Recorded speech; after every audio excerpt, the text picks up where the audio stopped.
3 curtos anos. Isso foi tudo que Jesus precisou para realizar seu ministério na Terra. Durante esses anos, o ministério de Jesus foi focado em amar e interagir com as pessoas ao seu redor, que vinham de todas as esferas da vida.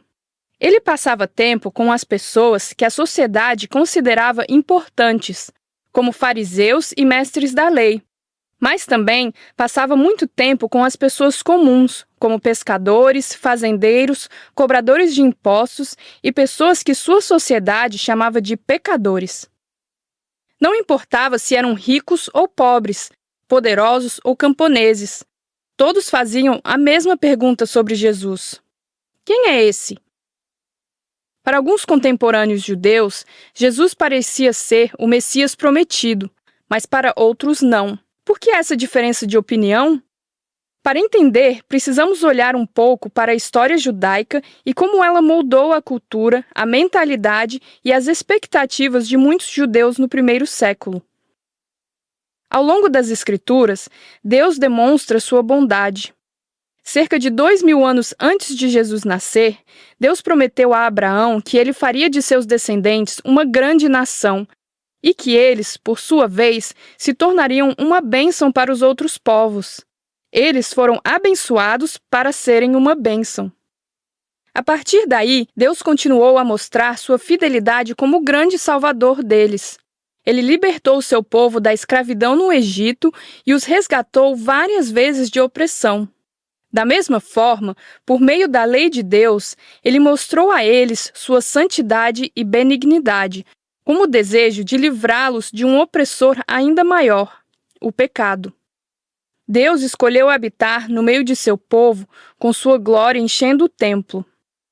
Tudo o que Deus pediu em troca foi que eles fossem um reino fiel, separado para representá-lo na terra. Mas, de acordo com suas próprias histórias, muitas vezes os antigos hebreus não cumpriram essa responsabilidade. Muitos desrespeitaram as leis de Deus, desprezando ele, honrando outros deuses, às vezes ao lado do Deus Santo de Israel. Por meio dos profetas, Deus os chamou para voltar seus corações e mentes para ele, e os advertiu sobre as consequências de suas ações. Mas eles escolheram ignorar seus apelos. Finalmente, após gerações de advertência, no ano 586 a.C., Deus permitiu que o reino hebreu fosse derrubado e levado cativo para a Babilônia, deixando Jerusalém e seu templo em ruínas. Mas, uma geração depois, a Pérsia conquistou a Babilônia e permitiu que os hebreus exilados voltassem para sua terra. No entanto, as coisas eram diferentes de antes. Primeiro, em vez de ter seu próprio rei descendente de Davi no trono, um rei pagão de uma nação estrangeira os governava. E segundo, depois de reconstruir o templo em Jerusalém, eles rapidamente perceberam que a glória do Senhor nunca desceu para habitar entre eles como no passado. Por essas razões, eles começaram a entender que, embora alguns dos hebreus tivessem retornado da Babilônia para sua terra, um aspecto de seu exílio continuava. À medida que os séculos se passavam, muitos judeus ansiavam pelo tempo em que Deus os restauraria totalmente de seu exílio. Ao examinarem as Escrituras, eles descobriram que, assim como os grandes resgates que Deus havia realizado por seus ancestrais, ele também havia prometido outro grande resgate que estaria por vir. O profeta Daniel falou de uma época em que Deus mais uma vez os resgataria de seus opressores e restauraria seu reino por meio de alguém conhecido como o Filho do Homem. Isaías também descreveu esse libertador, prometendo que ele iria restabelecer o trono de Davi. Seu reino não terminaria com Israel, mas se expandiria sobre todas as nações. Da mesma forma, o profeta Ezequiel previu um futuro onde a adoração justa a Deus seria restaurada e o Espírito de Deus habitaria novamente em seu templo. À luz de tais passagens, alguns ousaram esperar que um dia outro grande resgate como o Êxodo viesse. Eles esperavam que esse libertador prometido, o Messias que traria o fim do exílio de Deus, restauraria seu povo e introduziria o reino de Deus. Alguns judeus erroneamente esperavam que esse reino fosse introduzido não por um, mas por dois Messias diferentes. Um líder militar real, descendente de Davi, que os livraria de seus opressores, e outro, um líder sacerdotal, que purificaria o templo e restauraria o povo à justiça, permitindo que Deus habitasse novamente no meio deles. Antecipando esse resgate de Deus, a maioria dos judeus percebeu que era de extrema importância que eles aprendessem com os erros de seus antepassados e vivessem fielmente como povo de Deus, sendo obedientes à sua lei.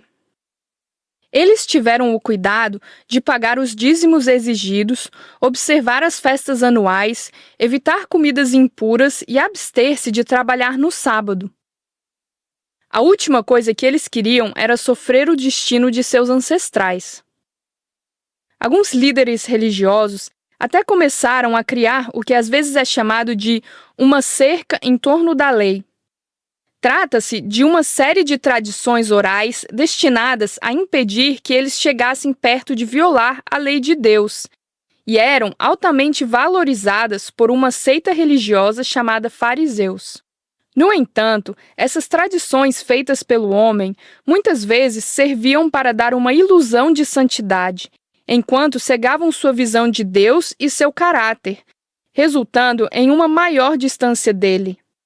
No ano 63 a.C., mais de 500 anos depois que os babilônios destruíram Jerusalém e os levaram para o exílio, o controle da terra de Israel passou para o poderoso Império Romano. Grande parte da terra que antes pertencia a Israel era agora habitada por estrangeiros. As comunidades judaicas foram afastadas principalmente para as regiões da Galileia, no norte, Judéia, no sul, e Pérea, no lado leste do Jordão. Estar no Império Romano significava que os judeus recebiam muitos privilégios extraordinários, incluindo a paz e a proteção de Roma. Mas isso tinha um custo tremendo. Eles foram privados de sua independência e submetidos ao elitismo romano, tradições pagãs e impostos.